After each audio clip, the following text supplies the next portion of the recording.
Hey guys, welcome to the Liberal Hive Mind, a channel solely focused on exposing the abundant hypocrisy of the left. Well folks, I think this might be some very strong evidence that the left-wing grift has come to an end. You know, the left, the Democrat Party, whatever you want to call it, they've clearly built an entire identity on pretending that they were the voices of the oppressed. And of course, they used or misused that position to then hijack the activist movements of minority groups, just like how they took over Black Lives Matter and then basically funneled billions of dollars into the Democrat coffers, while on the back end leaving black communities burnt down, boarded up, and worse off than before, especially since the chaos they created compounded with the lockdowns and shuttering of schools. And well, I guess the abuse has gone too far at this point, and now the very same communities that they've been exploiting, it seems as though they are turning on the left-wing mob. I got a viral clip here from Brooklyn and Crown Heights, where a group of Antifa black-clad militants take to the streets to cause, I guess, some sort of commotion or protest or riot. And from what I was able to gather online, it seems they were trying to start a riot based on a shooting that happened nearly 30 years ago in the area. A police shooting, I might add. Goes to show how non-existent the issue is when you need to reach 25 years in the past to find your issue to protest. But anyways, it's clear that Antifa positions itself as the representatives of all black peoples and all their issues. But let's just say I don't think black community members in these areas feel the same way at all. No, I think they're starting to see right through the grift. They're seeing through the political performance, and they're now revolting against the white woke liberals that hijack their causes and bring chaos to their streets. Let me show you guys exactly what happened here as Antifa got chased off the streets in Brooklyn. Kind of reminds me of the time we covered a similar story where bikers in Florida did the same thing.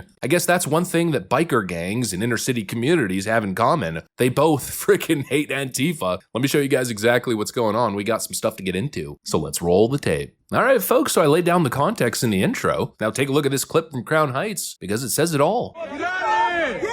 Yo, scram! Scram!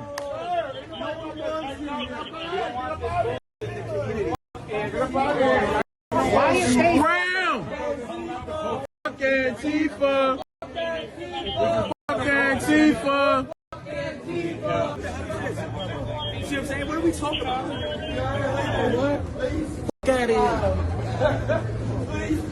What are y'all on our block for, making it hot for? Move on. Yo, scram, son. The Muslim society. Skedaddle. Skedaddle. Go me? Yeah, it's over. It's done. It's time to skedaddle. That's all. I know. Skedaddle. Skedaddle. That's all. Thank you so much, Austin. Thank you for your service. I appreciate you. Have a good night, all right? Yes, sir. Always. Right here. Do it.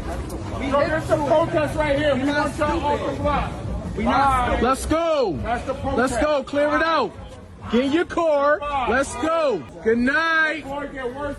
Good night. Good night. Good night.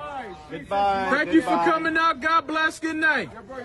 Word to Russell Simmons. Let's go. Right, you always got it on social media, right? Tell Comedy Jam 1990. Let's go. What's happening? What's happening? I'm telling you already. You don't believe me? This is Brooklyn, bro. You know where you at? I'm telling you Brooklyn. You in Crown Heights, homie. You in the Heights. You the first new out fucking. Look, you ain't in the East of Brown, son. Y'all get burned. Don't touch it. Don't touch it. No, I'm good. I'm not going to attack him. I can tell him I couldn't. I can. I can't. Freedom of speech. No, he the biggest nigga out of all the world. The whole world's looking at you. The whole neighborhood about to come in. Y'all about to get a real protest. Goodbye. Y'all catch a cab, son. They smoking around. Oh, son.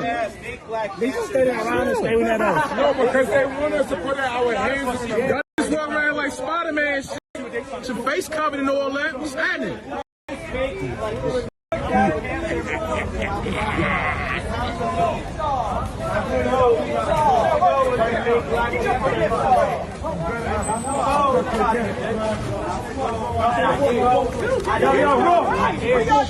Oh, and you know that must have been a shock to all these radical woke leftoids. I mean, they probably came in thinking they'd be accepted with open arms, they'd be praised. Our white saviors have finally come to free us from the white systemic oppression that we face on a daily basis. And instead they got a serious dose of freaking reality check. Nobody wants you unemployed unemployed losers anywhere. Go back to the damn Starbucks from which you came, please. Never show your face again. And the funny thing is, you know that a good chunk of those kids that were masked up, ready to smash up windows in Brooklyn, they were probably trust fund kids from the Upper West Side, coming down to Brooklyn so they could LARP and destroy people's communities. And obviously, people are sick of it. They've seen right through it. And the bigger story is that Antifa and their Democrat enablers, they've lost their in within the hood. These people completely exposed themselves in 2020. And ever since, it's just been a downward spiral. You know, they sold themselves to the black community as the saviors coming in. On the back of the George Floyd situation, they were going to take on the man and take on the system and fix all the problems. But then what happened? They raised mountains of cash, billions of dollars, on the back of racial issues, all the while destroying black communities. And then none of that money that they fundraised went to rebuilding stores or bringing back jobs or fixing the schools, making the community a safer place. It went straight to the Democrat political machine, straight to the activist nonprofits. It went straight through the Act Blue donation links right into Nancy Pelosi's little electoral coffers. And now you could feel the resentment boiling over. I think black communities across America are starting to wake up. They're tired of being pawns in someone else's ideological game. They're tired of the white woke liberal telling them how to feel, what to protest, when to riot, and then offering no solutions, not even close. I think people are tired of being lectured to by people who don't even live in their neighborhoods, people who don't have children in their school systems, who don't deal with the crime and collapse that these left-wing movements have left behind. You know, the left loves their buzzwords, right? Oh, do the leftoids love buzzwords and feel-good slogans? You always hear the word solidarity. Solidarity or solidarity with the blacks as people. But there's no true solidarity. It's pure exploitation, dressed up as activist movements with all the fancy slogans. And I think this is the final revolt. This is what you're seeing. This is the revolt against that decades-long scam. The people most harmed by Democrat policies turning their backs on the very radicals who thought they had them in their pockets forever. This rejection isn't just about Antifa being run off the block. No, I think it's symbolic of a bigger shift. These communities that the left thought they controlled, that they had free reign in, I think are finally waking up to reality that the woke elites don't actually care about them. They never did. They only care about the votes, the money, and most importantly, the narratives that they get to set based off black issues. So yes, let's enjoy this moment. Antifa getting chased off the streets in Crown Heights. It's quite the video, quite the satisfying video, but understand what it really means. The left-wing scam, the left-wing racial grift is collapsing. And I think what we're seeing here is a sentiment snowball that's starting to pick up steam as it rolls down the hill. I think we're very much at the start. This is a sentiment, it's a phenomenon that I think will continue to grow. And honestly, that's not exactly surprising now, is it? Considering the decades of damage that Democrats and white liberals have brought to these communities. Anyways, that's pretty much what I got for you guys. Thanks for watching, and I'll see you on the next one.